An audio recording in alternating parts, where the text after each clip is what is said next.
नमस्कार साथियों, स्वागत है आप सभी का आपकी अपनी पाठशाला पर। मैं हूं अंकित अवस्थी, आप हैं मेरे साथ में रियल न्यूज एंड एनालिसिस में। एक इंटरेस्टिंग खबर है। इंटरेस्टिंग खबर इस बात की है कि भारत यूरिया में आत्मनिर्भर बनने जा रहा है। साथियों, ये बात हो सकता है आप लोगों को सुनने में ऐसे लगे कि हाँ, इसमें कौन सी नई बात है। बहुत बड़ी बात है, बहुत बड़ी बात है। आप पूछेंगे कैसे? असल मायने में भारत में जब से ग्रीन रेवोल्यूशन हुआ ना, ग्रीन रेवोल्यूशन, हरित क्रांति होने का अगर प्रमुख कारण ढूंढा जाए तो कैसे हुआ हरित क्रांति, उसके तीन बड़े फैक्टर्स गिनाए जाते हैं। पहला, कि जिन क्षेत्रों में हरित क्रांति हुई वहां पर प्रॉपर पानी की व्यवस्था की गई थी नहरों से। नंबर दूसरा, हाई यील्डिंग वैरायटी के बीज जनता को दिए गए थे, ऐसे बीज दिए गए थे जो कि उत्पादन में ज्यादा उत्पादन कर सकें। नंबर दो। नंबर तीसरी चीज, फर्टिलाइजर्स का डिस्ट्रीब्यूशन किया गया था। तो देखिए, तीन बड़े कारण हैं जिससे कि ग्रीन रेवोल्यूशन हुआ: पानी, हाई यील्डिंग वैरायटी सीड्स और तीसरा फर्टिलाइजर। उससे पहले हम अपने देश में फर्टिलाइजर्स का उपयोग नहीं करते थे, करते भी थे तो हम फर्टिलाइजर, ऑर्गेनिक फर्टिलाइजर्स पर ज्यादा रिलाय करते थे। फर्टिलाइजर्स में यूरिया का, डीएपी का, डायमोनियम फॉस्फेट का, इनका जब उपयोग होने लगा तो उत्पादन में हुई बढ़ोतरी ने भारत को भोजन में आत्मनिर्भर बना दिया, कृषि में आत्मनिर्भर बना दिया। अब बड़ा सवाल लेकिन यह हो गया कि लोगों को यह समझ में आ गया कि यूरिया डालो और यूरिया से पैदावार बढ़ाओ। यूरिया से पैदावार बढ़ाओ, यह बात तो समझ में आई, जिससे भारत कृषि में आत्मनिर्भर हुआ। लेकिन यूरिया हर व्यक्ति तक पहुंचे, यह अपने आप में एक बहुत बड़ा कार्य था। इतना बड़ा कार्य था कि यूरिया अगर हर व्यक्ति को रियल मायने में पैदा करके दे भी दिया जाए, बनाकर फैक्ट्री में दे भी दिया जाए, तो वो व्यक्ति उसे अफोर्ड नहीं कर पाता। अफोर्ड क्यों नहीं कर पाता? क्योंकि यूरिया की जो रियल प्राइस है वो बहुत महंगी है। लेकिन सरकार जब उसे जनता को देती है तो उसे उस लागत पर देती है जिसे वो अफोर्ड कर सकता है। ऐसी स्थिति में जो लागत का गैप है ना, जितने में व्यक्ति को दिया जा रहा है और जितने में सरकार को पड़ रही है, उस रेट को सरकार सब्सिडी के नाम पर, फर्टिलाइजर सब्सिडी के नाम पर यूरिया बनाने वाली फैक्ट्रियों को ही दे देती थी कि ये पकड़ो, तुम इस पैसे को हमारी जो किसान हैं उनको आप इतने रुपए में ही यूरिया उपलब्ध कराना। यहां तक बात समझ में आई? अच्छा, हमारे देश में यूरिया या तो कहिए कि सस्ते दाम पर उपलब्ध हो रहा था, फर्टिलाइजर सब्सिडी सरकार की बहुत तेजी से जा ही रही थी। इसके साथ साथ एक चैलेंज और हुआ कि यूरिया से बढ़ती पैदावार को देखकर बहुत सारे किसानों ने भर भर के यूरिया खिलाना शुरू किया। जहां आवश्यकता नहीं थी, जहां जमीन में ऑलरेडी ऑर्गेनिक फर्टिलाइजेशन से काम चल सकता था, जमीन पूरी तरह से पोषित थी, वहां पे यूरिया एक प्रकार का सिस्टम बना दिया कि यूरिया डालो, काम हो जाएगा। तो यूरिया का अत्यधिक उपयोग करने से भारत को यूरिया मंगाना पड़ गया। भारत लंबे समय से यूरिया इंपोर्ट कर रहा है दुनिया भर के देशों से। अब बात आती है कि अगर हम बड़ी मात्रा में लगभग यूरिया इंपोर्ट अगर कर रहे हैं तो अब क्या होने वाला है? अब होने वाला यह है कि भारत ने बंद पड़ी 5 फैक्ट्रियों को फिर से चालू कर लिया है ताकि हम बाहर से यूरिया ना मंगाएं, अपने ही देश में यूरिया उत्पादित करें। और उस उत्पादन के चलते 2025 तक भारत पूरी तरह से यूरिया का उत्पादन अपने देश में करेगा और अपने किसानों की मांग पूरी करेगा। इतना ही नहीं, अब यूरिया का एक सब्स्टिट्यूट भी तैयार हो चुका है, दैट इज नैनो यूरिया, जिसकी एक बोतल बहुत बड़ी बोरी के बराबर है। यानी कि लगभग 50 किलोग्राम का अगर बैग हो यूरिया का, तो 500 ml यूरिया की जो बोतल है वो उसको सप्लीमेंट दे सकती है। तो ये अपने आप में एक बड़ा काम है, जिसके चलते यूरिया के क्षेत्र में भारत आत्मनिर्भर होने जा रहा है। इसीलिए सुर्खी बनती है कि दुनिया का जो लार्जेस्ट इंपोर्टर था यूरिया का, अब वो आत्मनिर्भर बनने जा रहा है।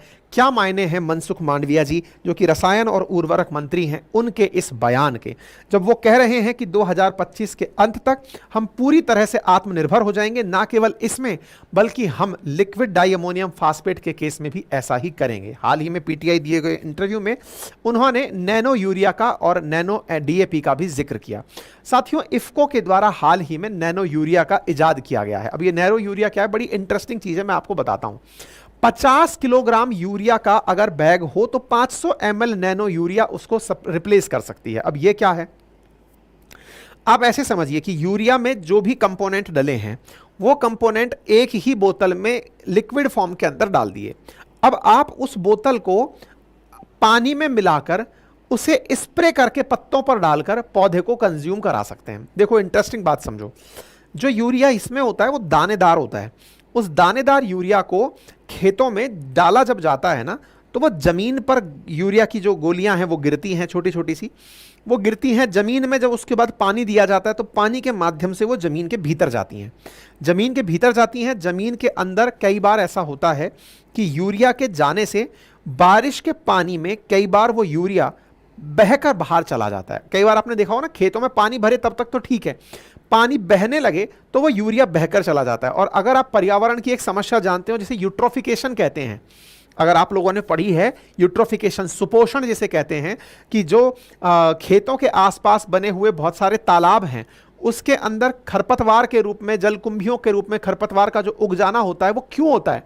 क्योंकि पानी के साथ में खेतों से बहा हुआ यूरिया उस पानी में गिर जाता है और उसके चलते पानी बहुत ज्यादा पोषण वाला हो जाता है और उस पोषण की प्रक्रिया को यूट्रोफिकेशन कहते हैं। खैर, ये एनवायरनमेंट में जोड़ लेना।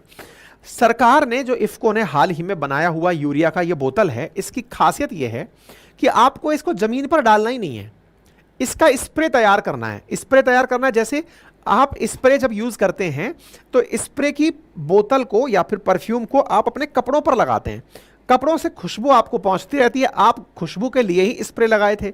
एग्जैक्टली इसका स्प्रे जो बनाया गया ना वो क्या है कि 500 ml को पानी में घोला, पानी में घोलकर कैन में भरा और उसको जब स्प्रे किया तो वो स्प्रे पत्तियों पे करना है। और पत्तियों पर जब स्प्रे होगा तो पत्तियों का जो स्टोमेटा है, यानी कि पत्ती के ऊपर जो छिद्र होता है, पर्णरंध्र जिसे आप कहते हैं, उस स्टोमेटा से यूरिया पेड़ के अंदर चला जाता है। मतलब ये बड़ी ही अजब प्रकार की तकनीक भारत ने विकसित कर ली है।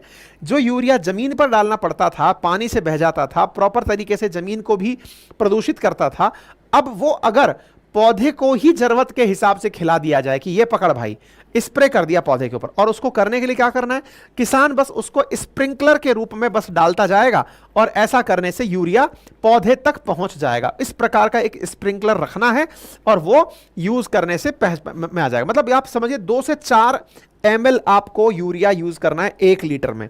तो अब आप विचार करके देख लीजिएगा कि मतलब अगर 500 ml है तो 250 लीटर के आसपास पानी में यूरिया घुल जाएगा और उसका आसानी से स्प्रे कर देना है।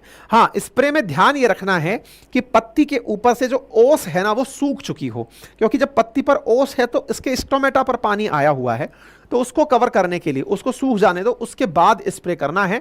ये नैनो यूरिया लिक्विड का काम है और इसके आने से भारत को बहुत उम्मीदें हैं, क्योंकि भारत ने इफ्को के माध्यम से नैनो यूरिया बनाया है, तो हम हार्ड यूरिया जो यूज कर रहे हैं उसको ये रिप्लेस कर पाएगा। ऐसे ही डाई अमोनियम फास्फेट, मतलब असल में क्या होता है कि अपने प्लांट्स में ना जिस प्रकार का पोषण चाहिए, उसमें नाइट्रोजन का पोषक तत्व चाहिए, पोटास चाहिए और कैल्शियम चाहिए, पोटेशियम चाहिए। नाइट्रोजन, फास्फोरस और पोटेशियम 3 चीजें चाहिए होती हैं, ठीक है। तो NPK तीनों का रेशो चाहिए, तो उसमें हम नाइट्रोजन के लिए तो अपन डाल देते हैं ये, और फास्फोरस के लिए डाल देते हैं डाई अमोनियम फास्फेट, DAP जिसे बोलते हैं। इसके भी इफ्को ने प्रॉपर तरीके की बोतल बना दी है, वो भी लिक्विड फॉर्म में उपलब्ध है, उसको भी ऐसे ही स्प्रे करना है और उसके स्प्रे करने से पौधे को लाभ हो जाएगा। प्रॉपर तरीके से पौधे पर डालोगे तो इसकी वजह से लाभ हो जाएगा। तो ऐसी स्थिति में इफ्को यानी इंडियन फार्मर फर्टिलाइजर कोऑपरेटिव के द्वारा विकसित की गई ये जो चीज है, ये वैकल्पिक उर्वरकों के रूप में काम में ली जाएगी। इससे पौधे को तो लाभ होगा ही, प्रदूषण भी नहीं होगा, पानी के साथ साथ यूरिया बहकर भी नहीं जाएगा, तो पैसे का भी किफायती यूज होगा। तो हाल ही में जो मंत्री के द्वारा दिया गया बयान है कि हम लोग आत्मनिर्भर हो जाएंगे, इसके पीछे का बड़ा कारण यह है कि भारत आने वाले समय में चूंकि अपनी सारी बंद पड़ी फैक्ट्रियां चालू कर चुका है। हुआ यह था कि 2014 के अंदर हम लोगों को मतलब जो यूरिया का उत्पादन था ना वो धीरे धीरे डेवलप करना था। हमको हर साल पूरा करने के लिए 35 मिलियन टन यूरिया की आवश्यकता होती है घरेलू मांग को पूरा करने के लिए, और ऐसी स्थिति में हम धीरे धीरे अपनी मांग के अनुसार उत्पादन को बढ़ाते जा रहे हैं। यही कारण है कि हाल ही में भारत ने तालछर, रामागुंडम, गोरखपुर, सिंदरी और बरौनी, इनमें जो अपने प्लांट लगे हुए हैं इनको वापस से रिवाइज कर दिया है, चला दिया है, और ये सब अपनी अपनी क्षमता के अनुसार अब कार्य करना शुरू कर चुके हैं। लंबे समय से बंद पड़ा हुआ गोरखपुर यूरिया प्लांट भी फिर से चालू हो रहा है। फर्टिलाइजर फैक्ट्री है जिसकी लागत 8,603 करोड़ रुपए है। इसकी वजह से नीम कोटेड यूरिया प्रतिदिन पैदा किया जाएगा। यूरिया के ऊपर नीम क्यों लगाया जाता है? क्योंकि बहुत सी जगह पर यूरिया का गलत उपयोग हो रहा था, दूध में घोल करके लोग यूरिया बेच दे रहे थे, दूधिया रंग का दिखता है इसलिए। तो इसके जगह अब यूरिया के ऊपर नीम कोटिंग करके उसे बेचा जा रहा है। तो ये काम जो है है सरकार के द्वारा किया जा रहा है। तो मंडविया जी के द्वारा से कहा गया है कि जो हमारी क्षमता है 35 मिलियन टन हमें चाहिए, 32.5 मिलियन टन हम लोग पैदा करना शुरू कर चुके हैं, और बाकी बचा हुआ 2 से लेकर के 2.5 मिलियन टन जो है वो हम पारंपरिक यूरिया के स्थान पर नैनो तरल यूरिया जब यूज करेंगे तो उससे हमारा काम बन जाएगा। ये इंपॉर्टेंट खबर है जो आप लोगों को पता होनी चाहिए। तो यानी भारत जो है वो आने वाले समय में इसके अंदर आत्मनिर्भर होने जा रहा है। ठीक है, आप इससे अंदाजा लगाइए कि भारत सरकार किसानों को प्रतिवर्ष कितनी सब्सिडी देती है। 1.64 ट्रिलियन रुपए की उर्वरक सब्सिडी भारत सरकार के द्वारा उपलब्ध कराई गई। कितना रुपया? 1.64 ट्रिलियन रुपीस ये भारत के द्वारा किसानों को फर्टिलाइजर पर सब्सिडी दी गई। ठीक है, 2022-23 में उर्वरक सब्सिडी बढ़कर 2.55 ट्रिलियन रुपए के आसपास हो गई थी। ठीक है, इफ्को के द्वारा ये काम किया जा रहा है, ये जानकारी मैंने आप लोगों को दे दी है। ठीक है, तो बस भारत आत्मनिर्भर हो जाएगा, कैसे हो जाएगा ये जानकारी मैंने आप लोगों को दे दी है। एनसीईआरटी फाउंडेशन बैच शुरू हो रहा है, अगर आप उसमें ज्वाइन करना चाहते हैं तो केवल 7 दिन एडमिशन उपलब्ध है। एनसीईआरटी फाउंडेशन बैच मात्र 4999 के अंदर है। आप यहां पर हिस्ट्री, ज्योग्राफी, पॉलिटी, इकोनॉमी मुझसे पूरी 6 से लेकर 12 तक की एनसीईआरटी को ध्यान में रखते हुए पढ़ने वाले हैं। आप जाकर इसमें एनरोल करें। सीटें सीमित हैं, समय सीमित है। जो भी इसमें एनरोल होना चाहें, हमारे एप्लीकेशन जिसका लिंक कमेंट बॉक्स में दिया है वहां से अपने आप को एनरोल कर सकते हैं। आपका समय शुभ हो। धन्यवाद।